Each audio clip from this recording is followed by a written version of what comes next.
Ya, Assalamualaikum warahmatullahi wabarakatuh. Salam sejahtera bagi kita semua.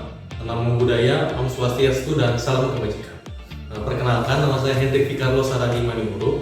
Saya adalah dosen Teknik Logistik Institut Teknologi Kalimantan, dan saya juga merupakan peserta Laksar CPNS 2024 Angkatan 4 dari kelompok 1 dengan NDH dengan nomor 17.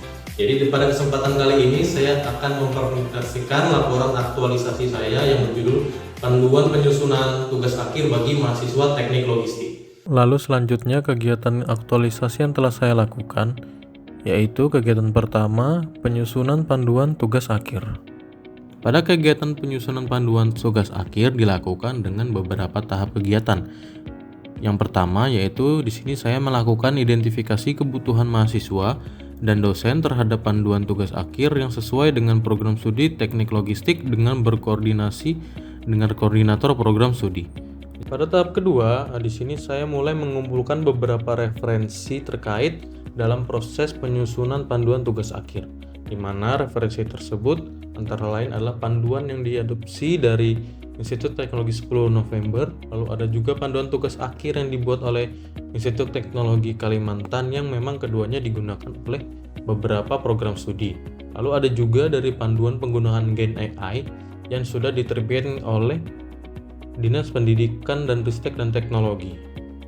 Pada tahap ketiga ini, saya mulai menyusun panduan tugas akhir yang mudah dipahami oleh mahasiswa maupun dari dosen dari segi penulisan, alur, dan desainnya. Di sini saya mulai kembali melakukan konsultasi kepada mentor terkait dengan draft panduan tugas akhir yang telah saya buat.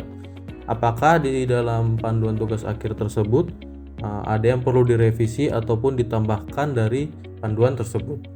Pada tahap kelima, di sini saya mulai menyelesaikan panduan tugas akhir yang sesuai dengan masukan dan saran yang diberikan oleh mentor dan sekaligus koordinator program studi, sehingga panduan tugas akhir nanti bisa lebih terstruktur dan sesuai dengan kebutuhan dari program studi. Panduan tugas akhir tersebut terdiri dari 5 bab, yaitu ada pendahuluan, ketentuan umum tugas akhir, ketentuan penulisan laporan tugas akhir, proses ujian dan penilaian tugas akhir, dan penggunaan AI dalam proses penyusunan tugas akhir.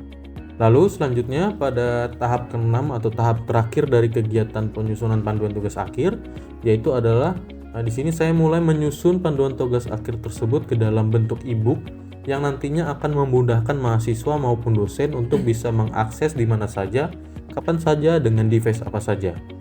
Pembuatan dari panduan ini disusun dengan bantuan aplikasi Canva dan beberapa aplikasi lainnya. Selanjutnya di sini ada kegiatan yang kedua, yaitu di sini saya melakukan focus group discussion kepada seluruh dosen program studi teknik logistik. Di mana dalam kegiatan ini dilakukan beberapa tahap, yaitu ada tahap pertama saya mulai berkonsultasi dengan mentor dan sekaligus koordinator program studi terkait rencana saya dalam untuk mengadakan agenda forum group discussion ini. Dimana di sini saya mulai menentukan poin-poin apa saja yang perlu dibahas agar kegiatan FGD nanti berjalan dengan lancar. Lalu selanjutnya di sini pada tahap kedua saya mulai menyusun agenda dan materi FGD yang akan membahas poin-poin penting dalam proses panduan tugas akhir. Di mana di sini nanti diharapkan forum group discussion ini dapat berjalan dengan baik dan panduan tugas akhir dapat lebih efektif lagi dalam memandu dalam proses pengerjaan tugas akhir. Lalu pada tahap ketiga di sini saya bersama tim dosen melaksanakan forum group discussion, di mana pada tahap ketiga ini dilakukan dengan membahas seluruh isi panduan tugas akhir mulai dari persyaratan, penulisan, proses bimbingan, ketentuan ujian penilaian, serta penggunaan teknologi AI yang akan membantu dalam penyusunan tugas akhir. Lalu pada tahap keempat dari kegiatan ini, yaitu saya mulai melakukan evaluasi terhadap panduan tugas akhir berdasarkan saran dan masukan yang diperoleh dalam kegiatan FGD tadi, sehingga nantinya akan didapatkan panduan tugas akhir yang sesuai dengan ketentuan dari program studi teknik logistik. Lalu selanjutnya ada kegiatan yang ketiga, yaitu pengesahan panduan tugas akhir, di mana di sini saya melakukan dengan beberapa tahap kegiatan, yaitu yang pertama saya berkonsultasi dengan mentor dan koordinator program studi terkait rencana proses agenda pengesahan, di mana di sini selaku mentor untuk membahas bagaimana tata proses pelaksanaan pengesahan.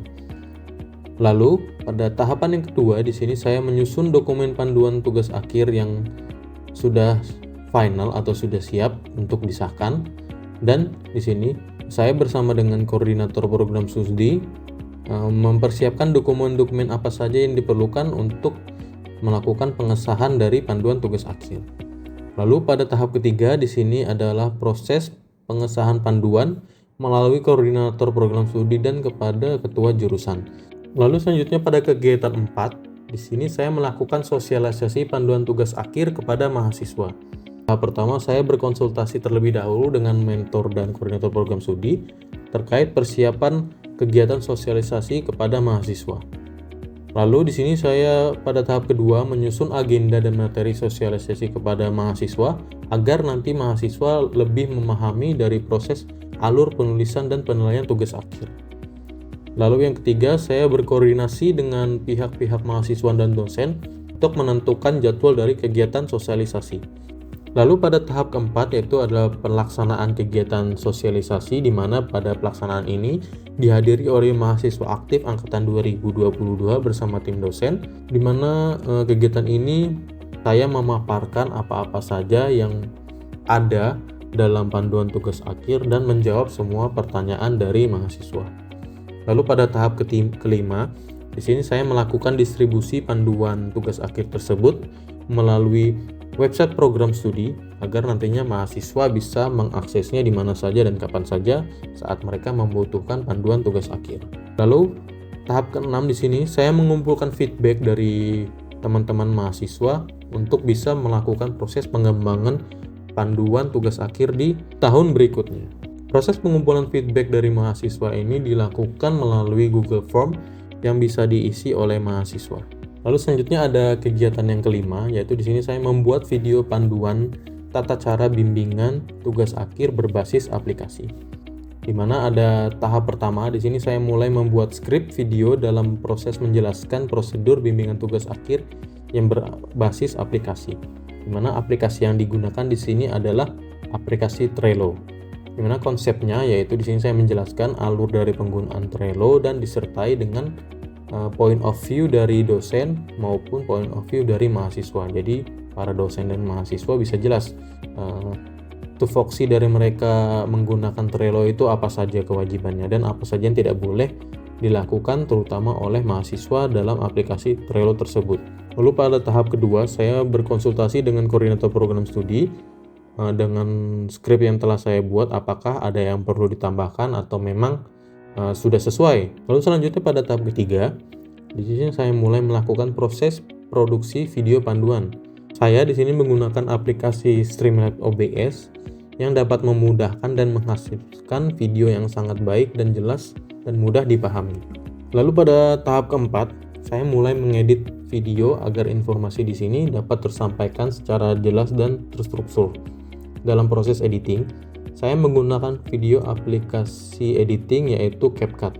Proses editing dilakukan dengan memotong-motong bagian yang tidak perlu dan meningkatkan kualitas suara serta menambahkan elemen-elemen pendukung agar penyampaian informasi dapat tersampaikan dengan jelas. Saya mengupload video panduan tersebut di website program studi, di mana nanti video tersebut bisa diakses bersamaan dengan panduan tugas akhir yang telah saya upload sebelumnya, agar di sini mahasiswa dan dosen bisa memahami penggunaan aplikasi Trello dalam proses bimbingan secara online. Kegiatan aktualisasi ini sangat berkaitan dengan nilai-nilai berakhlak, yaitu pada berorientasi pelayanan, akuntabel, kompeten, harmonis, loyal, adaptif, dan kolaboratif. Ini juga berkaitan dengan manajemen ASN, di mana dalam proses penyusunan panduan tersebut, seluruh tim perlu menerapkan manajemen waktu yang baik agar bisa dapat terselesaikan tepat waktu, tetapi tidak juga melupakan kualitas dari panduannya. Pembuatan video panduan penggunaan aplikasi Trello untuk proses bimbingan mahasiswa secara online juga menjadi suatu langkah inovasi bagi Smart ASN dalam proses integrasi teknologi untuk mendukung efisiensi pelayanan akademik bagi mahasiswa dan dosen. Terima kasih atas perhatian dan dukungannya sehingga program ini dapat berjalan dengan lancar.